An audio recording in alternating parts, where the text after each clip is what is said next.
Салам менен кадырлуу досторум, силер менен мен Кабар Момуналиев, кыргыз тили сабагы туура жазуу. Бүгүн биз адаттагыдай эле энчилүү аттардын жазылышындагы 3 негизги маселеге кайрылабыз. Анда дароо биринчиси. Бардыгыбызга белгилүү болгондой, кыргыз тилиндеги бардык жер суу аттары шаар, суу, дарыя, орун, облус бардык жер суу аттары баш тамга менен жазылат. Мейли сүйлөмдүн башында келсин, мейли сүйлөмдүн ортосунда келсин, мейли сүйлөмдүн акырында келсин. Жалал-Абад, Кочкор, Баткен, Ысык көл, Кара суу, Өзгөн бардыгы баш тамга менен жазылат. Бирок дал ушул сыяктуу энчилүү жер суу аталыштары баш тамга менен эмес, кичинекей тамга менен жазылып калган учурлар кездешет. Ал кандай учурда? Эгерде ушул энчилүү аттар, жер суу аталыштары кайсы бир жердин энчилүү аты катары эмес, тескерисинче ошол жерде төрөлгөн, ошол жерде жашаган, отурукташкан жергиликтүү адамдын, тургундун же адамдар тобунун аты катары келсе, булар кичинекей тамга менен жазылат. Албетте менин сөзүм кургак болбосун үчүн бир нече сүйлөмдөр негизинде тактап көрөлү. Биринчи мисал. Бизде Жалал-Абадта төрөлгөндөрдү Жалал-Абадтыктар деп коет. Жалал-Абадта төрөлгөндөрдү Жалал-Абадтыктар деп коет. Мына биз бул жерде концентрациялуу көңүл буруучу маселе бул Жалал-Абадтыктар деп коет. Байкалгандай, Жалал дегенде дагы, Абад деген дагы экөө тең кичинекей тамга менен жазылды. Жалал-Абад деген энчилүү аттын бардык формасы сакталды. Экөө ортосуна дефис коюлду. Бардык тамгалар жайында болгону кичинекей тамга менен келди. Эмне үчүн? Анткени бул энчилүү ат катары эмес, ошол жерде жашаган, чоңойгон, төрөлгөн жергиликтүү калктын, жергиликтүү адамдын жалпы аталышы катары келди. Андыктан бул кичинекей тамга менен жазылат. Кийинки мисал. Эй иним, сен нарындыксың да, Нарындыксың да, Нарын деген албетте энчилүү аталыш. Бул Кыргызстандагы бир облустун аталышы, шаардын аталышы, жердин аталышы.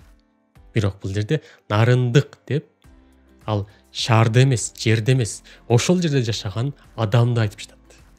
Андай адамдар нарында 1000 деп, 100 000 деп саналат. Демек бул жалпы аталыш. Кийинки мисал. Тамакты жасаса өзбекстандык туугандар жасасын да. Тамакты жасаса өзбекстандык туугандар жасасын да. Бул жерде өзбекстандык деген сөзгө көңүл бурабыз. Өзбекстан деген албетте чоң мамлекет, республика. Бирок бул жерде ошол энчилүү аталыш катары эмес, ошол Өзбекстанда жашаган, төрөлгөн жергиликтүү калк жөнүндө, адам жөнүндө сөз болуп жатат.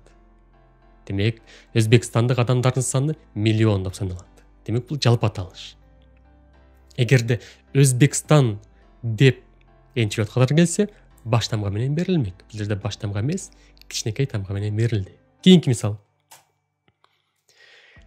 Статистикага таянчу болсок, финляндиялыктар билимге өзгөчө көңүл бөлүшөрүн байкайбыз. Финляндиялыктар билимге өзгөчө көңүл бөлүшөрүн байкайбыз.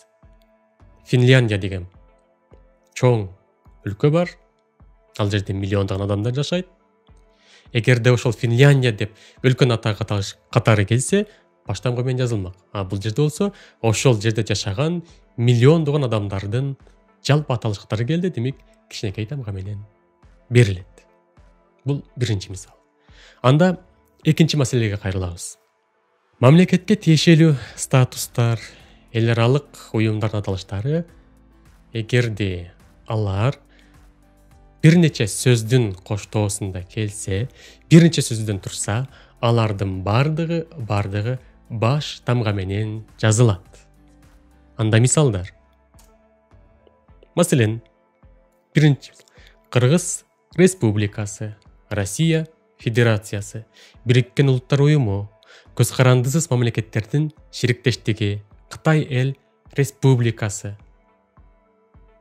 Бул жерде мынакей Кыргыз Республикасы деген, Кыргыз деген дагы, Республика деген дагы бул экөөсү тең баш тамга менен жазылды. Бул биздин өлкөнүн, мамлекеттин статусу. Официалдуу республика деген. Ал эми Россиянын статусу федерация. себага бир нече башка автономиялуу республикалар, областтар баш ийет. Кытай Эл Республикасы, Бириккен Улуттар Уюму сыяктуу ушундай аталыштардын бардыгы чоң эл аралык уюмдардын жана ошондой эле мамлекеттердин статустары болсо, алар 2 же андан ашык сөздөн турса, алардын бардыгы баш тамга менен берилет. Анда 3-чү мисал. Бизде белгилүү болгон өзгөчө даталар бар, майрамдар бар. Мына дал ошол майрамдардын аталышы баш тамга менен жазылат. Эгер ал 2 сөздөн турса, биринчи сөзү баш тамга менен жазылат. Маселен, дагы да болсо ошол майрамдарга көңүл бурабыз. Мынакей жаз менен кошо Нооруз майрамы келет. Жаз менен кошо Нооруз майрамы келет. Бул жерде майрамдын аталышы Нооруз майрамы. Демек мунун биринчи тамгасы баш тамга менен берилет. Сүйлөмдүн башында, акырында, аягында келсе дагы. Же болбосо жаш балдар өзгөчө жаңы жыл майрамын чыдамсыздык менен күтүшөт. Жаңы жыл деген майрамдын аталышы өзгөчө майрам, өзгөчө дата, ошондуктан жаңы жыл деген сөздүн биринчи сөзүнүн же тамгасы баш тамга менен жазылат. Же болбосо шаарыбызда Орозо айт күнү бардык адамдар кубанычтуу жүрүштү. Демек өзгөчө дата бул Орозо айт. Орозо айт. Мунун биринчи сөзү баш тамга менен жазылат. Демек Орозо деген сөздүн биринчи тамгасы О баш тамга менен жазылат. Демек унутпайбыз. Белгилүү даталар, майрам аталыштарынын биринчи сөзүнүн баш тамгасы менен жазылат. Ушуну менен бүгүнкү сабак бүттү.